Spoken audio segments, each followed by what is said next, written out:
there was this elementary school that we used to hang out at, me and these guys that we used to ride together. And we used to go, like, cut open the fence, and there was these banks in the school that skateboarders used to use, and we used to use them with our bikes. It was when pool riding first became popular. I met Slash, I was at a little elementary school riding my skateboard. Just this kid on a skateboard went flying one day. It fell off and hit my head on the ground. It was a good 7-foot drop, too. The ground came rushing up to meet him at such a pace. I was like, oh, this guy's got to be wounded. And he said, "Are you all right?" And I says, "Yes." And I met him in school. My teacher was chasing me around the room and chased me into his room. His teacher was yelling at him. And that was right before we ditched the entire 7th grade together. And then after the class was over, we got together and sang King Tut on the 3rd floor railing of the school, right on the edge of the little railing. And the teacher came out and freaked, and we were friends ever since. That's how we met, and we've been friends ever since. I had a guitar and a little amp, and I invited him over, brought him in my grandmother's bedroom, showed him with 1 chord and 1 scale, put my Kiss record on, did all my Ace Frehley positions. Izzy was Izzy since junior high, you know, Isbell, Izzy. You know, and I remember he had on his sheet behind his drums, Izzy! You know, it was great. And everybody knew him as Izzy. Everybody's name kind of suits them. I had it since I was 2. My parents gave it to me. I don't know how they came up with it, but it stuck. It's my name now. Bonehead? Yeah, Bonehead. A friend of mine's dad used to call me that whenever I came over, my best friend. I used to come over and he'd go, "Hey, Slash," and it just sort of like stuck. Axel came along as the name of the band, which my friend used to write down. My friend Dave Lank wrote down names of bands. Him and Mike Staggs and Roger Miley. And we always thought of names of bands, and he had this page of like hundreds of names they thought of for names of bands. One day they called me up and they said, "We got a name for a band, Axel." And like, I don't know, world was coming down on me in my house. And it's like, I answered the phone and I was like, "What do you want?" And he goes, "We got a name for a band, Axel. How should we spell it?" And I was like, AXL, click. I grew up in the music business. I grew up pretty heavily in it. So I always had, from what I can remember, I always had a real fascination with it. You know, it was just, I loved the environment and I loved the people and I loved equipment, you know, and things to mess around with. And like, anytime we go to rehearsal, I'd be on the drum set or a guitar, any of that stuff I've always had an affection for. We had the Bailey Trio.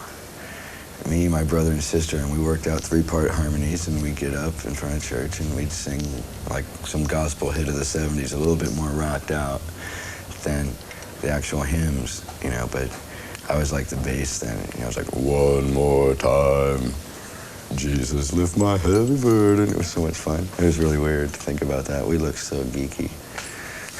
My mom tried to get me to take piano lessons, which I couldn't stand. And didn't last very long. And I think I played harmonica recorder, you know, that flute-like thing, in 5th grade or something, which I wasn't really into either. A little bit too lightweight an instrument. My family is a pretty musical family also, so I'm the last of 8 kids, you know. So basically, it's like my mom just said, "Just do whatever you want to do," you know. So I did it.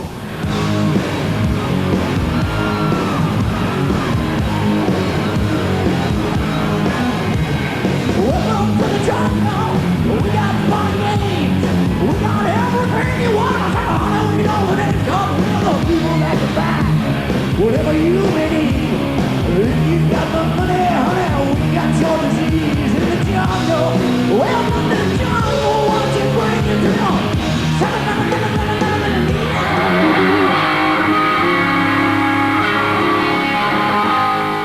He'll be very quiet and stuff most of the time and really won't let a lot of himself out until he picks up a guitar. And then his heart and soul seems to pour out through the guitar.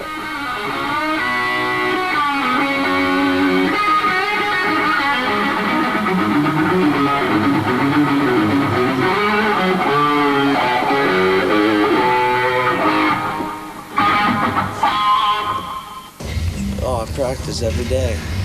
Every day, all the time. I have a set at home. You know, I have it in my backyard. Thank God. You know, it's not soundproof enough for my neighbors, but, you know, either which way. It's great. I love playing. I have to play every day. I never, like, sit down and practice my bass, you know? So like halfway through the gig, I finally get warmed up because I never sit there before the gig and play the bass, you know.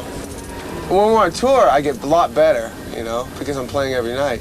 But when we're off tour, it's like the thing gets dusty. Hey, what's it with you, man, and this garden?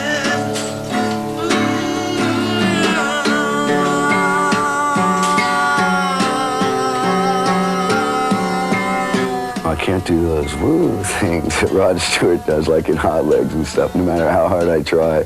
Voice teachers ever, I can't, I don't know how to say what it is I can't do. That bugs me to death. Man, I wish I could sing. I can. Scream real good, though. See, I was never really a bass player at all. I was always like a guitar player or a drummer or something.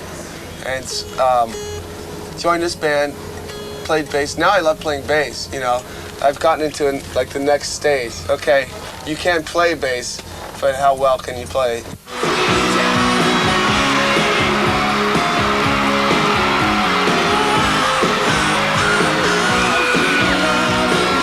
Didn't own anything, you know.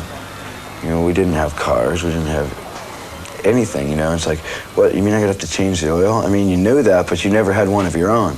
The maintenance is, Slash has like called me at times and gone, I got this house and my refrigerator's leaking all over the place and I feel comfortable just leaving it that way.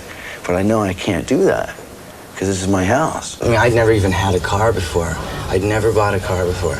And so actually being able to go out and buy a car, you know, it was pretty cool. I own a car now, you know, which is something, you know. My name's on the registration. I got a nice car, bitchin' car. The guy's intense. The guy's way intense. He's got a driveway around this place. He's got like 5 acres in this pond and everything. He's got this driveway around it, so immediately he goes out and buys all these go-karts and stuff for all his friends so they can get drunk, and all the neighbors are just like going, every house is for sale around Izzy's house now, and nobody can touch him. It's out of the city limits. They can't, you know, then they go outside and he's shooting off his AK, and it's pretty intense. You can come into my house on a given day and find a snake in every room. I got 2 dogs, 2 Chinese pugs. They're little dogs. They're really Benson and Buzzer. I love my dogs. Pythons and boas, emerald tree boas, and reticulated pythons and blood python, and Burmese python, and carpet pythons, and African rock pythons, and anacondas, and all this stuff. And then I've got I had like a bookcase that I converted into another snake tank that's got tree boas in it and stuff. It's cool, it's a lot of fun. I have 2 dogs, 2 yellow labs. Yeah, Chester and Chloe. Well-trained. Well-trained dogs, yeah. The band wants me to bring Torque on tour because he's fun to party with, because he's fun. The dog is fun. He's this little dog. He tries to attack Akitas and things. He's 4.5 pounds. He'll get bit in half. But he's like gnarly, and he's fun. And they wanted me to bring him on tour, and I'm like, who's going to clean up? And they went, well, that is a problem, you know. And it's like, I'm like, I can't do it. There's just no way.